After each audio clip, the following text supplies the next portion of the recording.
is Joshua Stacholski back here with the Centurions. And if you guys don't know much about me, I am a pastoral leadership student at Liberty University, currently getting his bachelor's in divinity. I am 20 years old. I've been saved since I was 7 years old, and I've been deeply studying the faith since I was in 7th grade. A big part of what I do is I read works done by the professionals, done by the masters in this work, in this line, the people that have really put in the work and the credible sources, as to really force and really bolster the faith of Christianity. Because Christianity is the one true religion. Don't let anybody tell you otherwise. Now, today we are going to be reading, starting in Genesis 5, the NIV Chronological Bible. Let's begin. From Adam to Noah. This is the written account of Adam's family line. When God created mankind, he made them in the likeness of God. He created them male and female and blessed them, and he named them mankind when they were created. There's no other sexes. There's no other genders than male and female, because that's the only ones that God created, and anybody that wants to tell you otherwise is absolutely wrong. The Sumerian king list, Genesis 5:1 through 32. The Sumerian king list is a text from southern Mesopotamia, written sometime very early in the 2nd millennium BC. The list presumably follows a tradition going back to the early 3rd millennium BC. It has interesting parallels with the genealogies in Genesis 5.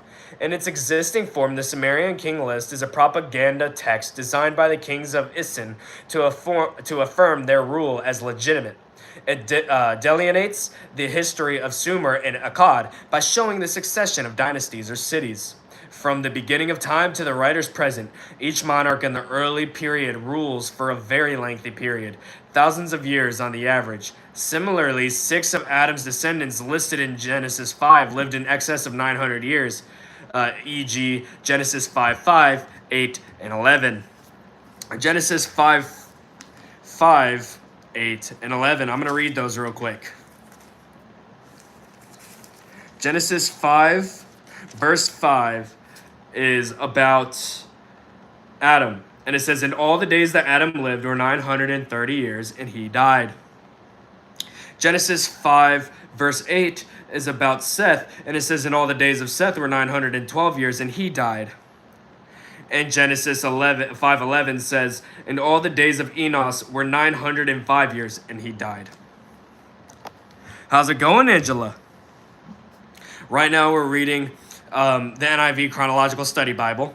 We're in the Sumerian king list, which is one of the proof texts to prove the genealogy of Adam to Noah and its legitimacy.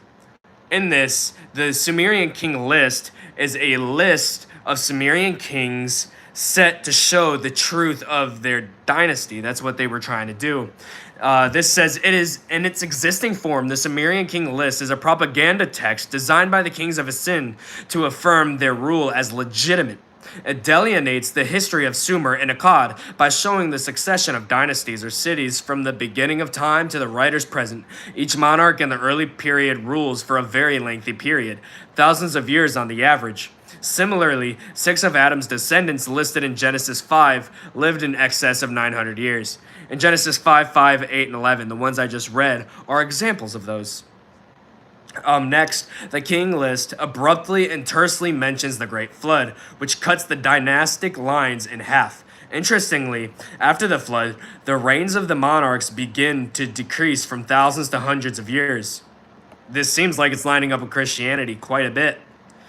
Gilgamesh, the famous hero from Uruk, however you want to pronounce it, it's spelled Uruk, ruled a mere 126 years.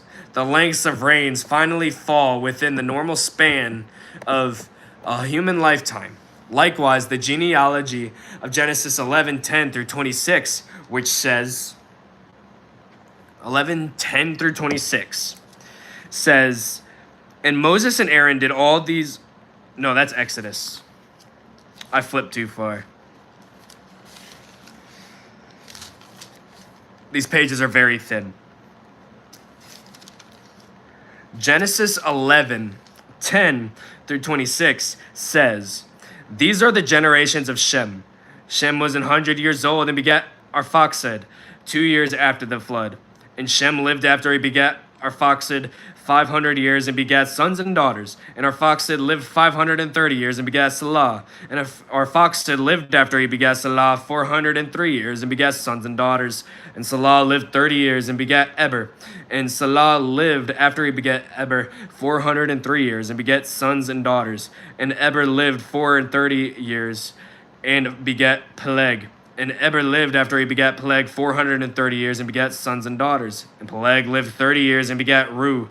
And Peleg lived after he begat Ru 209 years and begat sons and daughters. And Ru lived 230 years and begat Sharug. And Ru lived after he begat Sarug 207 years and begat sons and daughters. And Sarug lived 30 years and begat Nahor. And Sarug lived after he begat Nahor 200 years and begat sons and daughters. And Nahor lived 920 years and begat Terah. And Nahor lived after he begat Terah 119 years and begat sons and daughters. And Terah lived 70 years and begat Abram, Nahor, and Haran." That's that genealogy from Shem to Abraham. Bless me. Jeez. Likewise, the genealogy of Genesis 11:10 through 26, I just read that, shows a continual diminishing of the human lifespan after the Genesis flood. The Sumerian literary tradition, like the biblical record, contains the account that humankind lived to an advanced age in pre-flood antiquity. If you guys have any questions, put them in the comments below. I'll do my best to answer them. Both also agree in general that ages began to decline immediately after the flood, until finally modern lifespans were experienced. This shared characteristic of the Sumerian and biblical records lends credibility to the view that both cultures came from the same literary setting or environment. Genesis 5 verse 3. When Adam had lived 130 years, he had a son in his own likeness, in his own image, and he named him Seth. After Seth was born, Adam lived 800 years and had other sons and daughters. Altogether, Adam lived a total of 930 years, and then he died. When Seth had lived 105 years, he became the father of Enosh. After he became the father of Enosh, Seth lived 807 years and had other sons and daughters. Altogether, Seth lived a total of 912 years, and then he died. When Enosh had lived 90 years, he became the father of Canaan. After he became the father of Canaan, Enosh lived 815 years and had other sons and daughters. Altogether, Enosh lived a total of 905 years, and then he died. When Canaan had lived 70 years, he became the father of Mahalalel. After he became the father of Mahalalel, Canaan lived 840 years and had other sons and daughters. Altogether, Canaan lived a total of 910 years, and then he died. When Mahalalel had lived 65 years, he became the father of Jared. After he became the father of Jared, Mahalalel lived 830 years and had other sons and daughters. Altogether, Mahalalel lived a total of 895 years, and then he died. When Jared had lived 162 years, he became the father of Enoch. After he became the father of Enoch, Jared lived 800 years and had other sons and daughters. Altogether, Jared lived a total of 962 years, and then he died. When Enoch had lived 65 years, he became the father of Methuselah. After he became the father of Methuselah, Enoch walked faithfully with God 300 years and had other sons and daughters. Altogether, Enoch lived a total of 365 years. Enoch walked faithfully with God, and then he was no more because God took him away. When Methuselah had lived 187 years, he became the father of Lamech. After he became the father of Lamech, Methuselah lived 782 years and had other sons and daughters. Altogether, Methuselah lived a total of 969 years, and then he died. When Lamech had lived 182 years, he had a son. He named him Noah and said, "He will comfort us in the labor and painful toil of our hands, caused by the ground the Lord has cursed." After Noah was born, Lamech lived 595 years and had other sons and daughters. Altogether, Lamech lived a total of 777 years, and then he died. After Noah was 500 years old, he became the father of Shem, Ham, and Japheth. Moving on into Genesis 6. but it gives one of the little titles. This little headline says, "Wickedness in the World." So before we go into the flood, the very reason the flood happened was because God did not want to have us living in eternal punishment with the expanse of the wickedness.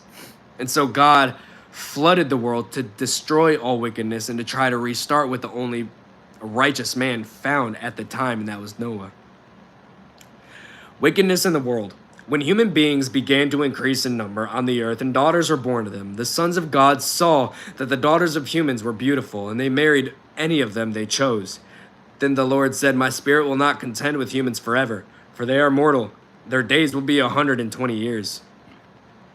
This then follows with a time capsule from 7,000 to 5,000 BC.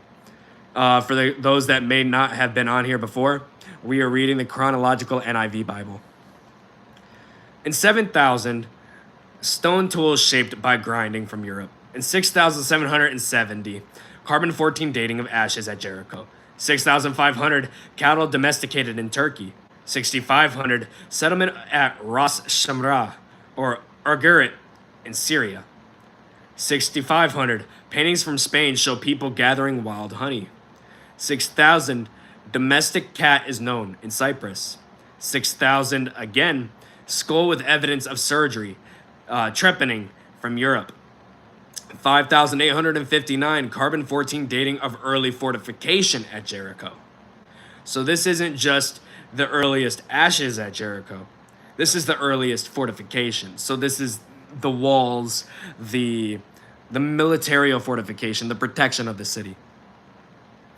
5,500 BC, pottery is first known in Palestine. 5,000 or 5,000, copper is melted. It melts at 1083, so 1083 degrees Celsius, and cast in the Near East. 5,000, again, evidence of temple at Urdu, Iraq. This is 5,000 BC. 5,000 BC, once again, has the first instance of grapes being cultivated in Europe. And then 5,000 BC has one more, and that is, it mirrors found in graves in central Turkey. The first findings of mirrors. So let's continue. Genesis 6:4 says, "The Nephilim were on the earth in those days, and also afterward, when the sons of God went to the daughters of humans and had children by them. They were the heroes of old, men of renown. The Lord saw how great the wickedness of the human race had become on the earth, and that every inclination of the thoughts of the human heart was only evil all the time. The Lord regretted that he had made human beings on the earth, and his heart was deeply troubled. So the Lord said, I will wipe from the face of the earth the human race I have created, and with them the animals, the birds, and the creatures that move along the ground, for I regret that I have made them. But Noah found favor in the eyes of the Lord." The flood through other eyes. So this is specifically talking about God and what God said about the flood and how that was viewed in other eyes. Genesis 6:5-7 is what it's connecting to in the Bible. The flood through other eyes. Divine destruction of the world by means of a flood is a motif known in cultures from around the world. Most of these stories appear to have had their origin in the biblical account. Genesis 6:5-9:29, which will continue. It'll have us reading those in a moment. However, the ancient Near East has numerous myths of the Great Flood, which are separate retellings of the same event. This is one really good piece of evidence that there was a worldwide flood and not just a local flood, because worldwide cultures all have a flood story or a flood myth, which they were all disconnected. So how would they all have a flood myth if no worldwide flood actually happened? However, the ancient Near East has numerous myths of the Great Flood, which are separate retellings of the same event. Mesopotamian stories of the flood are first found written in the Sumerian language and the earliest known literature, 3rd millennium BC. A variety of retellings produced a number of versions. The two most famous flood stories outside the Bible are the Gilgamesh epic and the story of Atrahasis. Numerous other references and renditions of the flood are found scattered throughout the classical literature and other texts of the ancient Near East. The flood itself divides the history of the world into the period before it occurred and the current age. Things now are not as they were then. Noah and the flood. This is Genesis 6, verse 9 and following. This is the account of Noah and his family. Noah was a righteous man, blameless among the people of his time, and he walked faithfully with God. Noah had 3 sons, Shem, Ham, and Japheth. Now the earth was corrupt in God's sight and was full of violence. God saw how corrupt the earth had become, for all the people on earth had corrupted their ways. So God said to Noah, I am going to put an end to all people, for the earth is filled with violence because of them. I am surely going to destroy both them and the earth. So make yourself an ark of cypress wood. Make rooms in it and coat it with pitch, inside and out. This is how you are to build it. The ark is to be 300 cubits long, 50 cubits wide, and 30 cubits high. Make a roof for it, leaving below the roof an opening 1 cubit high all around. Put a door in the side of the ark and make lower, middle, and upper decks. I'm going to bring floodwaters on the earth to destroy all life under the heavens, every creature that has the breath of life in it. Everything on earth will perish, but I will establish my covenant with you. And you will enter the ark, you and your sons and your wife and your sons' wives with you. So I'm going to say something real quick, a quick message from this. If we are righteous, if we, not of our own doing, we can't be righteous in our own doing, but we are righteous through Christ. Christ will keep us from the floods, from the wrath of God, from the floods of this life. Though life will be difficult, God will protect us from the punishment in which we should bear because of our wickedness, because he will make us righteous and cleanse us. And this is actually, 2 Peter connects baptism to this story. Anyway, to continue. But I will establish my covenant with you, and you will enter the ark, you and your sons and your wife and your sons' wives with you. You are to bring into the ark 2 of all living creatures, male and female, to keep them alive with you. 2 of every kind of bird, of every kind of animal, and of every kind of creature that moves along the ground will come to you to be kept alive. You are to take every kind of food that is to be eaten and store it away as food for you and for them. Noah did everything just as God commanded him. Transition. How long was Noah in the ark? The narrator of the flood tradition offers several dates indicating when certain events took place. The time frame of these dates, cited by year, month, and day based on Noah's age, has Noah, his family, and the animals confirmed in the ark for more than a year, 371 days. In Genesis 7:11 through 8:19 are 5 dates. The first instance at 7:11 marks when the rain began. So if we flip over to Genesis 7 verse 11, I should probably start marking it off with my little bookmark. But Genesis 7 through 11 says,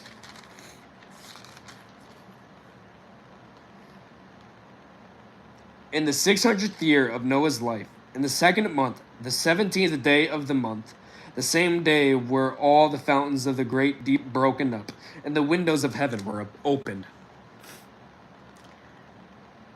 Genesis 7:11 marks when the rain first began during the flood.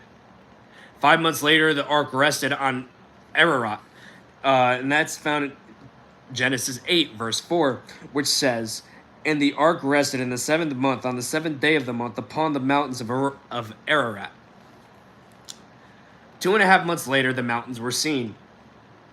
8 verse 5 says, and the waters decreased continually until the 10th month. In the 10th month, on the first day of the month, were the tops of the mountains seen.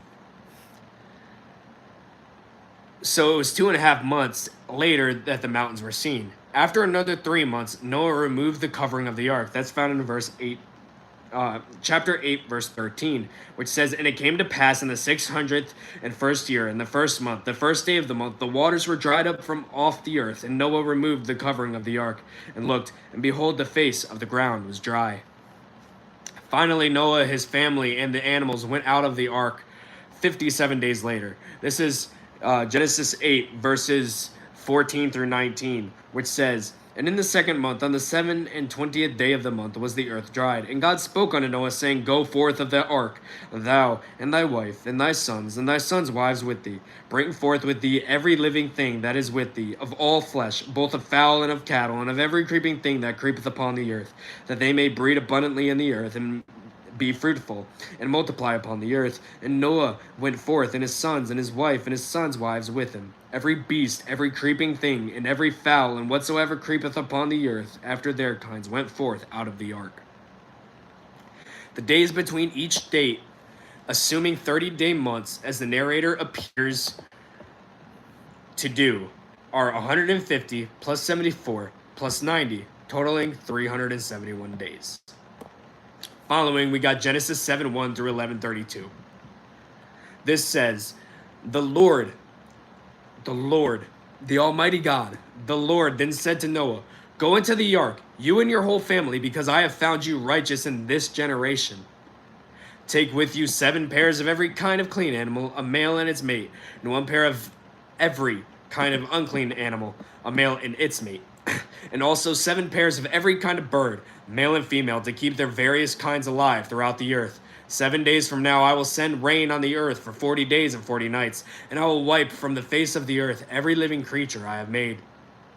When the gods tire of noisy humans. This is based on Genesis 7, verse 1. But it's going through the historical record of other flood myths and of other gods getting tired of their humans. And other myths and other religions, they just completely wipe out the humans without saving anybody. And then they make new ones. But in this case, that's not the case. The story of Atrahasis, written during the reign of Amesduka, king of Babylon, I totally butchered that name, 1646 to 1626 BC, is a variant of the Gilgamesh epic. The title of the Atrahasis story means when the gods like men. Yet the story, like that of the Genesis flood story, found in Genesis 7 verse 4, tells of the gods destroying much of humankind. The reason given in this story for the flood was that the humans on the earth had become too numerous and their noise was disturbing their gods. This wasn't the case for the biblical God, though. The case for the biblical God was he sent the flood because he wanted to save the world of the wickedness that was going on, and so he spared the only righteous man. The deities planned several devices to reduce the population, including drought, plague, and famine, but each time the people survived. Finally, a flood was devised from which the people could not escape. It was Ea who warned the hero Atrahasis to save the animals and craftsmen in a boat, which he then did. The humans had previously fed the gods by their sacrifices. As the 7 days and nights of the flood raged and humans died, the deities became hungry and thirsty. Thus they were happy to have some people survive the flood. The Mesopotamian legend contrasts with the ethical emphasis in Genesis. The Mesopotamian gods destroyed humans because they were noisy, yet wanted some humans left for service. They wanted to leave humans left for very selfish reasons. The God of the Bible, the true God, did not. The God of Genesis destroyed humans because they were wicked and corrupted. Genesis 6, 5 through 7 and 11 through 13 attest to this. He allowed Noah and his family to live because they were righteous. Genesis 7:1 again attests to this. The ancient Near East after 3000 BC. During the 3rd millennium, Lower and Upper Egypt were united. Egypt's Old Kingdom, 2700 to 2160 BC, produced the Great Pyramids, such as those at Giza.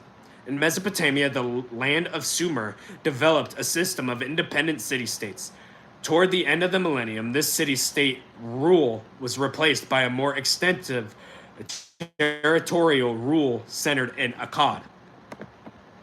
There's a little map here, which I'll flip my camera so you guys can see. Again, if you guys have any questions, put them in the comments. If you have any comments, put them in the comments. If you have anything you want to say, put them in the comments. That's the map. Okay, it continues back in Genesis 7, verse 5. And Noah did all that the Lord commanded him. Noah was 600 years old when the floodwaters came on the earth. And Noah and his sons and his wife and his sons' wives entered the ark to escape the waters of the flood. Pairs of clean and unclean animals, of birds, and of all creatures that move along the ground, male and female, came to Noah and entered the ark, as God had commanded Noah. And after the 7 days, the floodwaters came on the earth. In the 600th year of Noah's life, on the 7th day of the 2nd month, on that day all the springs of the great deep burst forth, and the floodgates of the heavens were opened, and rain fell on the earth 40 days and 40 nights. On that very day, Noah and his sons, Shem, Ham, and Japheth, together with his wife and his wives of his 3 sons, entered the ark. They had with them every wild animal according to its kind, all livestock according to their kinds. Every creature that moves along the ground according to its kind, and every bird according to its kind. Everything with wings, pairs of all creatures that have the breath of life in them came to Noah and entered the ark. The animals going in were male and female of every living thing, as God had commanded Noah. Then the Lord shut him in. For 40 days the flood kept coming on the earth, and as waters increased, they lifted the ark high above the earth. The waters rose and increased greatly on the earth, and the ark floated on the surface of the water. They rose greatly on the earth, and all the high mountains under the entire heavens were covered. The waters rose and covered the mountains to a depth of more than 15 cubits. Every living thing that moved on the land perished. Birds, livestock, wild animals, all the creatures that swarm over the earth, and all mankind. Everything on dry land that had the breath of life in its nostrils died. Every living thing on the face of the earth was wiped out. People and animals, and the creatures that move along the ground, and the birds were wiped from the earth. Only Noah was left, and those with him in the ark. The waters flooded the earth for 150 days. Genesis 8 then begins in verse 1. But God remembered Noah and all the wild animals and the livestock that were with him in the ark. And he sent a wind over the earth, and the waters receded. Now the springs of the deep and the floodgates of the heavens had been closed, and the rain had stopped falling from the sky. The water receded steadily from the earth. At the end of the 150 days, the water had gone down. And on the 7th day of the 7th month, the ark came to rest on the mountains of Ararat. The waters continued to recede until the 10th month, and on the first day of the 10th month, the tops of the mountains became visible. It then follows with a time capsule from 5000 to 4000 BC. 5000 BC, copper is melted at 1083 BC and cast in the Near East. 4500, copper is known in Egypt. 4500 again, bronze and brass are derived from copper. 4500 again, sockets for hinging doors used in Sumer. 4300, village culture in the Fayum, Egypt, west of the Nile. 4004 BC, Usher's date for the creation. 4000, casting of molten silver and gold in the Near East. 4000, evidence of bits used for horses from the Ukraine. Genesis 8, verse 6. After 40 days, Noah opened a window he had made in the ark and sent out a raven, and it kept flying back and forth until the water had dried up from the earth. Then he sent out a dove to see if the water had receded from the surface of the ground. But the dove could find nowhere to perch because there was water over all the surface of the earth. So it returned to Noah in the ark. He reached out his hand and took the dove and brought it back to himself in the ark. He waited 7 more days and again sent out the dove from the ark. When the dove returned to him in the evening, there in its beak was a freshly plucked olive leaf. Then Noah knew that the water had received from the earth. Help me! Gideon, don't. He touches little children! Don't say that either. On live. Dude, I'm on live trying to preach the Bible, and you guys are coming in here doing that. Y'all are going to give the Bible a bad look. He waited 7 more days and sent the dove out again, but this time it did not return to him. When the bird does not return. This is based on Genesis 8, 6 through 12. What they write here is alongside Genesis 8, 6 through 12. Both similarities and differences exist between the biblical flood story in Genesis 6 through 9 and the Mesopotamian flood legend known as the Gilgamesh epic. Among the similarities are the birds, doves, ravens, sparrows that are sent out to determine if the floodwaters have receded. Genesis 8, 6 through 12.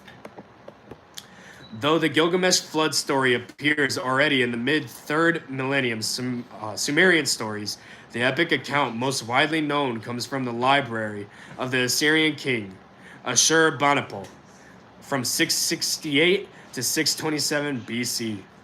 The story is related by the flood survivor Utnapishtim at the edge of the world, where Gilgamesh, king of Uruk, around 2600 BC, had sought him to discover how to become immortal. There is no reason given in this account for the decision by the council of the gods to destroy the earth. However, Ea, the god of wisdom, realizing that destruction was a mistake, warns Utnapishtim. Again, I think I totally butchered that. This name, I'm going to spell the name so you guys can try and figure out how to pronounce it yourself. This name is spelt Utnapishtim.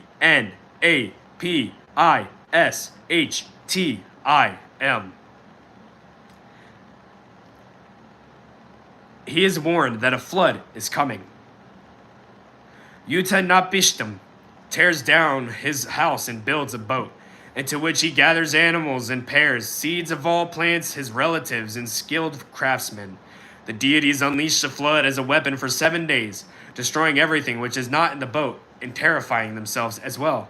After the divine flood ceased, the boat rested on a mountaintop in the Zagros Mountains. Utnapishtim releases the first a dove, then a sparrow, both of whom return without finding a place to land, and lastly a raven who does not return.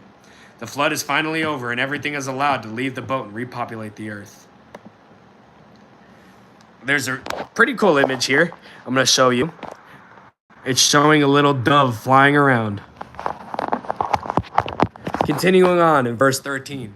By the first day of the first month of Noah's 601st year, the water had dried up from the earth. Noah then removed the covering from the ark and saw that the surface of the ground was dry. By the 27th day of the second month, the earth was completely dry. Then God said to Noah, "Come out of the ark, you and your wife and your sons and their wives. Bring out every kind of living creature that is with you, the birds, the animals, and all the creatures that move along the ground, so they can multiply on the earth and be fruitful and increase in number on it." So Noah came out together with his sons and his wife and his sons' wives, all the animals and all the creatures that move along the ground, and all the birds. Everything that moves on land came out of the ark, one kind after another. Then Noah built an altar to the Lord, and taking some of all the clean animals and clean birds, he sacrificed burnt offerings on it. The Lord smelled the pleasing aroma and said in his heart, "Never again will I curse the ground because of humans, even though every inclination of the human heart is evil from childhood. And never again will I destroy all living creatures as I have done. As long as the earth endures, seed time and harvest, cold and heat, summer and winter, day and night, will never cease." This thing continues on. The NIV Chronological Study Bible, with its ancient sources, goes and continues on and talks about Egypt's first dynasties. When the Egyptian priest Manetho, circa 305 to 285 BC, wrote a history of Egypt in Greek, he divided the history of the kings into 30 periods known as dynasties. Manetho's dynasties are still used as an outline for Egypt's history, but have been divided into larger historical periods. The first and second dynasties are Egypt's formative age. The third through eighth dynasties are her pyramid age. Why is this important to know? Because Genesis takes place around the Mesopotamia and Egypt area. The Archaic period. The dynasties that follow this period. So the Archaic period was around 3000 to 2700 BC. The dynasties that cover this period are first and second dynasties. Menes is the traditional founder of the first dynasty. He unified the two pre-dynastic kingdoms of Lower and Upper Egypt. The Old Kingdom, 2700 to 2600 BC, all the way to 2350 to 2160 BC. These dynasties cover Third Dynasty, which took place during the 2700 to 2600 BC. The Third Dynasty, where Pyramid Age begins with the step pyramid of Pharaoh, Djoser. I don't know how to pronounce that. I'm going to spell it out real quick so you guys can take the attempt. Djoser in 2650 BC. 2600 to 2500 BC. This is where the Fourth Dynasty of Egypt started. The Great Pyramid becomes one of the seven wonders of the world. The 2500 to 2350 BC dynasty was the Fifth Dynasty. The sun god Re of Heliopolis is considered the father of the living ruler. The god Osiris is the god of the dead. 2350 to 2160 BC, 6th to 8th dynasties. Weni, an Egyptian official, records 5 military expeditions against the sand dwellers of southern Palestine. Genesis 9 then begins with God's covenant with Noah. Starting in verse 1, it says, Then God blessed Noah and his sons, and saying to them, Be fruitful and increase in number and fill the earth. The fear and dread of you will fall on all the beasts of the earth. Animals are more afraid of us than we ought to be of them. Of the earth and all the birds in the sky. How's it going, Juliao? I hope I pronounced your name right.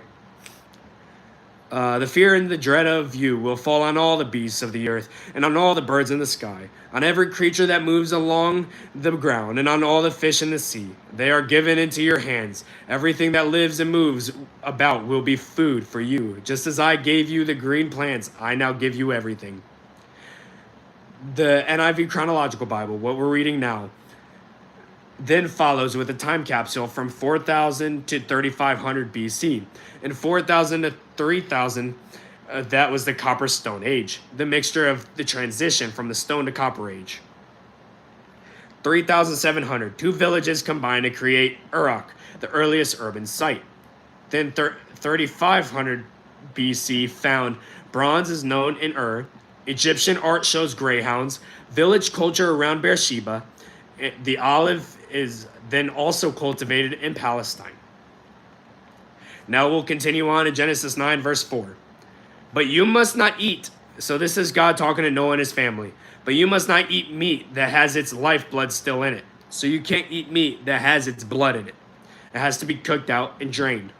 And for your lifeblood, I will surely demand an accounting. I will demand an accounting from every animal. And from each human being too, I will demand an accounting for the life of another human being. God then says this, whoever sheds human blood, so whoever causes the shedding of human blood, whoever kills men, whoever kills people, whoever harms them, by humans shall their blood also be shed. For the image of God has God made mankind. Mankind is at a very high level. We're above the animals. As for you, be fruitful and increase in number. Multiply on earth and increase upon it. Then God said to Noah and to his sons with him, I now establish my covenant with you and with your descendants after you, and with every living creature that was with you, the birds, the livestock, and all the wild animals, all those that came out of the ark with you, every living creature on earth. I establish my covenant with you. Never again will all life be destroyed by the waters of a flood. Never again will there be a flood to destroy the earth. And then it follows with God's bow, or a goddess's necklace. Which one is it? Because God put his bow, his rainbow, in the earth, so that when it rains, it appears. So we know that God will never flood the earth again. That's why the rainbow appears. Science shows that the rainbow appears because of how the light reflects off the rain. But the first instance of rain happened during the flood times. The Genesis flood narrative closes with a promise by God that the destruction of the human race by a flood would not occur again. In Genesis 9, 8 through 17, the covenant between God and Noah represents a binding commitment between God and humans. God initiates a covenant never to destroy humanity with water again, and the sign of this covenant forever is God's rainbow placed in the sky. At the end of the Mesopotamian flood narratives, there are also speeches made by the deities that humans will not be destroyed again. There is also a sign established in the sky as a reminder. However, the purpose and context is quite different from that of the biblical flood story.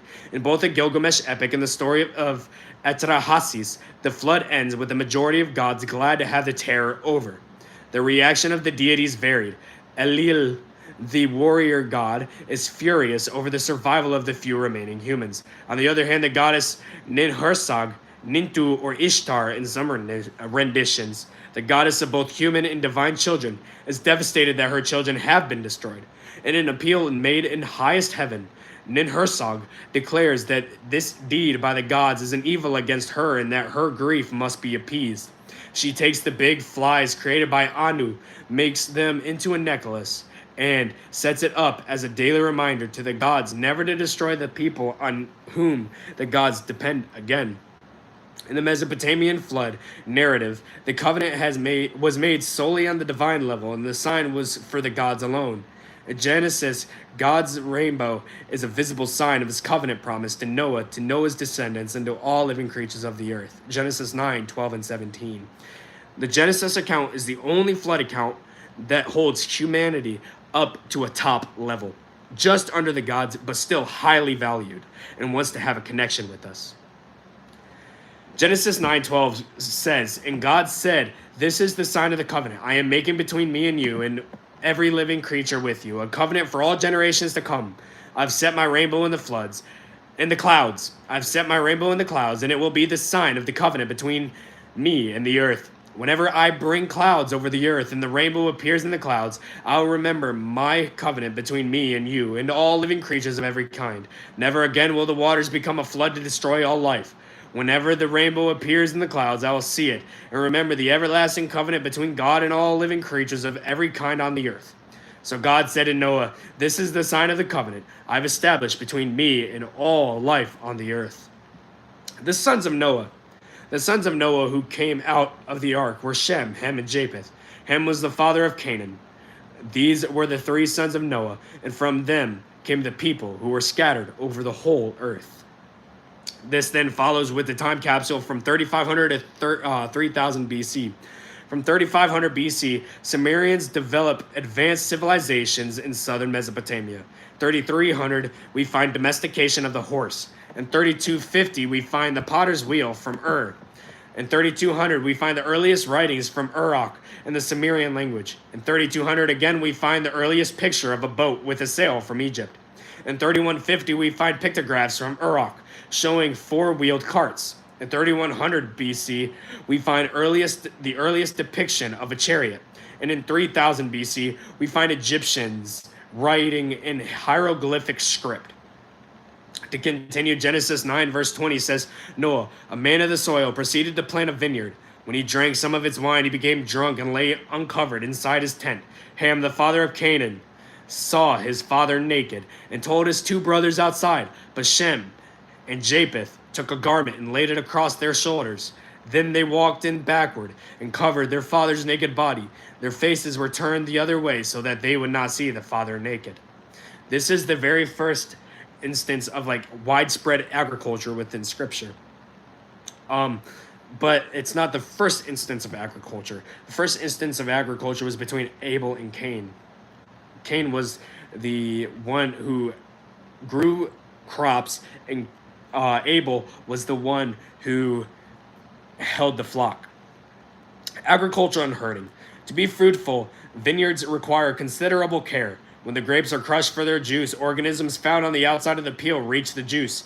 The organisms multiply and cause the juice to ferment and become wine. That's how the vineyard worked in Genesis 9, 20 and 21. If it ferments too long, it becomes vinegar. Ancient farmers had to balance these different factors. When Noah awoke from his wine and found out what his youngest son had done to him, he said, "Cursed be Canaan. The lowest of slaves will he be to his brothers." He also said, "Praise be to the Lord, the God of Shem. May Canaan be the slave of Shem. May God extend Japheth's territory. May Japheth live in the tents of Shem. And may Canaan be the slave of Japheth." After the flood, Noah lived 350 years. Noah lived a total of 950 years, and then he died. Jesus loves you too. Thank you. Genesis 10 then says, this is the very beginning of the Table of Nations. Genesis 10 begins with, "This is the account of Shem, Ham, and Japheth, Noah's sons, who themselves had sons after the flood." Time capsule, 3000 to 2500 BC. 3000 to 2000 BC, we find the early Bronze Age. 3000, Menes unites Lower and Upper Egypt to found Egypt's first dynasty. In 3000, pottery is made on a wheel in Palestine. In 2900, Egyptians adopt a civil calendar of 365 days per year. In 2750, the first stage of Stone Age monument in Britain. In 2700 to 2160 BC, the Old Kingdom in Egypt was found. In 2650, the step pyramid of Djoser, I think that's how you pronounce it. It's spelled Djoser. The oldest building of cut stone. That's when that was dated. In 2600, Gilgamesh, a legendary king of Uruk, was found to be alive. 2550 BC, the Great Pyramid at Giza, 481 feet high. 2500 BC, alignments of huge stones, megaliths, Karnak, France. The Japhethites. The sons of Japheth, Gomer, Magog, Madai, Javan, Tubal, Meshach, and Tyrus. The sons of Gomer, Ashkenaz, Rippath, and Togarma.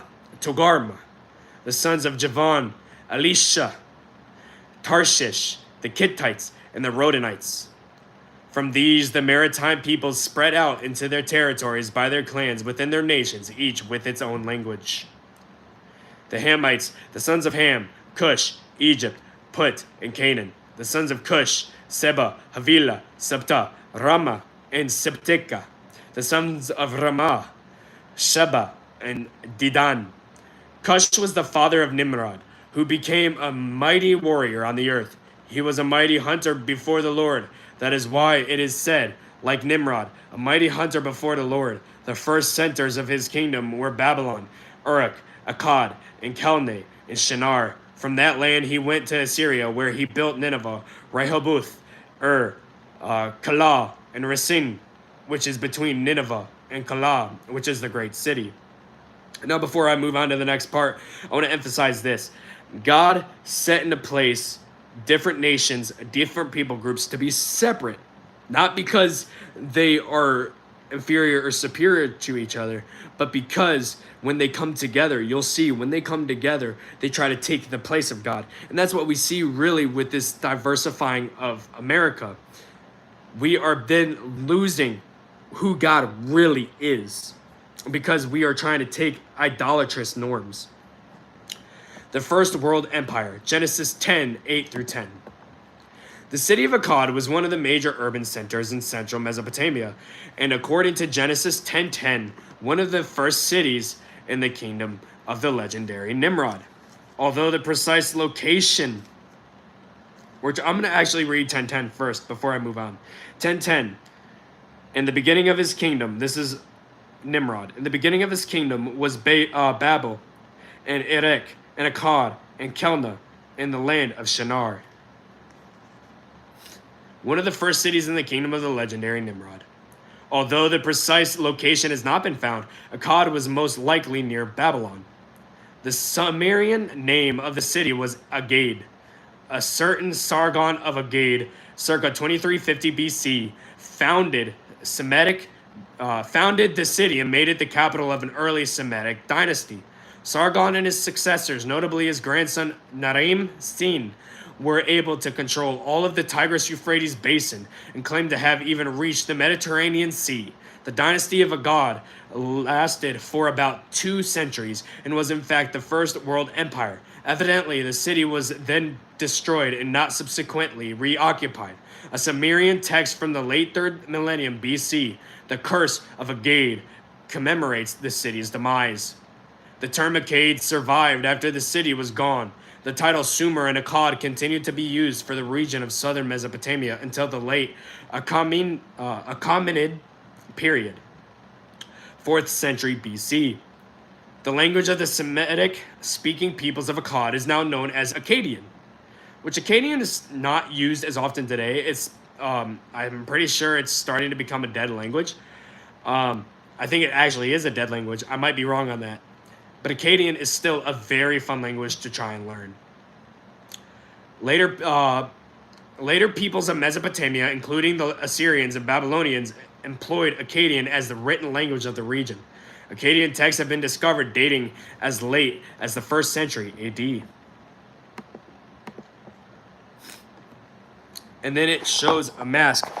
This mask is a bronze mask, and it's thought to be the one that Nimrod wore. And it's actually one of the ways that we depict Nimrod today. The first major city. This was Nimrod's city in Genesis 10:10. Uruk was a Sumerian city on the Euphrates River in ancient Mesopotamia. Although the name Uruk is cited only in Genesis 10:10 and Ezra 4:9, its historical importance far exceeds its scant mention in the Bible. Uruk played a role in the origin of urbanization, as well as being one of the great religious centers of Mesopotamia. Archaeological investigators have confirmed that the Ubaidian people, early inhabitants of Sumer, founded 2 villages in this area before 4000 BC. By 3700 BC, the two centers fused together to create Iraq, the first urban site in world history. The first evidence of public architecture, cylinder seals, and the origins of writing come from the city. Building projects at Uruk included the earliest known ziggurat, a holy mound at the top of which was the White Temple. Cylinder seals, which were used to mark ownership, spread from Iraq throughout the ancient world. Picture writing, dated to about 3200 BC, expressed ideas through a series of pictures. This writing would later evolve into the script known as cuneiform, used first by Sumerians, early inhabitants of the Tigris-Euphrates Valley. Religion was prominent in Uruk, and the chief deity was the head of the Sumerian pantheon of gods. Inanna, the goddess of love, was believed to bring fertility and prosperity to Sumer through her marriage to the god Dumuzi. The exploits of Gilgamesh, a legendary king of Uruk, circa 2600 BC. In search of immortality, mention many of the Sumerian gods and goddesses. In search of immortality, the exploits of Gilgamesh, a legendary king of Uruk, in search of immortality, mentioned is the second city named in the Sumerian king list, a document that traces the succession of cities which ruled Sumer after the flood. Uruk had a long history existing until Hellenistic times, the end of the first millennium BC. Its longevity is apparent from the two occurrences of Uruk in the Bible. It's mentioned very early as part of Nimrod's post-flood kingdom, Genesis 10, 8-10. Much later in time, it is one of the cities and nations writing against Jerusalem during the reign of the Persian ruler Artaxerxes, the first, 465 to 424 BC. Ezra 4:9 mentions them. Egypt was the father of the Ludites, Edomites, Leabites, Naphtuhites, Pathrusites, Cusluhites, from whom the Philistines came, and Capharites. Canaan was the father of Sidon, his firstborn, and of the Hittites, Jebusites, Amorites, Girgashites, Hivites, Arkites, Sinites, Arvadites, Semarites, and Hamathites. Later, the Canaanite clans scattered, and the borders of Canaan reached from Sidon toward Gerar as far as Gaza, and then toward Sodom, Gomorrah, Admah, and Seboim as far as Lasha. These are the sons of Ham by their clans and languages and their territories and nations. After this, we have the Semites, which I'm actually going to end now before that because I have to get on a call with my girlfriend. But this is what we are leaving off on. I hope you guys got something really good out of it. I hope you guys enjoy the rest of your night. If you guys want to mention what you learned, do that in the next one. I really hope you guys are able to churn and actually remember what you learned in this video. And this is going to be made public soon. Made as a public long form video soon. But yeah, that's it. That's all I got. So I'm going to end us off in prayer, and then I got to get off the live. Dear Lord, thank you for this day. Thank you for the blessings. Thank you for dying on the cross for our sins. Lord, I just want these people to understand the culture of the time that you were writing in. That way they can understand what was being fought against. See, a lot of those cultures, the parallels today. And so we must also recognize that these things aren't just for that time, but are also for today. Lord, I pray that these people are able to understand what I shared with them today, and that they are able to grow closer to you through it. It's on your precious, holy, and powerful name that I pray. Amen. Have a great one, guys. Jesus loves you all. Stay tuned for the next one. I will be putting out another live stream tomorrow. I don't know if it'll be this or if it'll be on Kelly M. Kapik's book. It all depends on what I get completed first. It'll probably be this because I'm trying to do 2 chapters at a time with this and write out reading reflections. So I have to write out the reading reflections for this first. I might not have time tomorrow, so it may be with this. I hope you guys really enjoyed. Peace out.